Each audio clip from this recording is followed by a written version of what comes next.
लातूरमध्ये 2 तास तुफान पाऊस झाला। लातूर शहरातले अनेक रस्ते पाण्याखाली गेले। इस्लामपूरमध्ये 120 घरांमध्ये पाणी शिरलं, त्यामुळे मोठं नुकसान झालंय।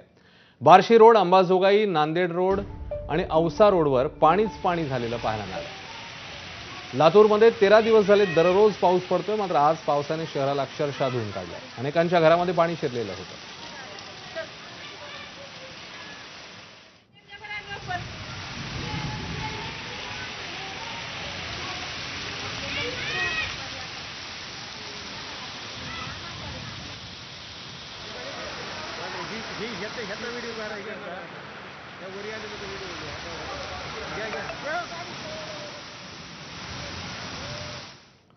तर मान्सूनचं राज्यात आगमन होताच लातूरमध्ये मुसळधार सरी पाहायला मिळाल्या। या पावसामुळे मांजरा आणि रेणा या दोन्ही नद्या दुथडी भरून वाहू लागल्या आहेत। नाल्यांना पूर आलेत, त्यामुळे शेतीत पाणी साचल्याचं चित्र पाहायला मिळतंय।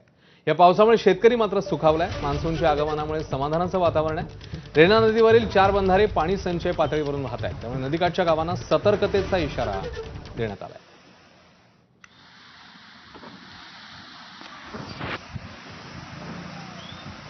तर संध्याकाळपासूनच सुरू झालेल्या पावसाने अक्षरशः धुमाकूळ घातला।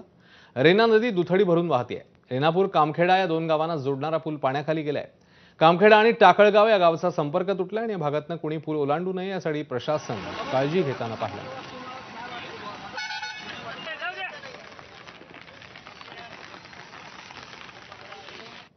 जालना जिल्ह्यामध्ये सर्वदूर मुसळधार पाऊस पाहायला मिळतोय। मंठा तालुक्यातल्या तळणी इथे ओढ्याला आलेल्या पुरात एका तरुण वाहून जातानाची दृश्य कॅमेऱ्यात कैद झाली।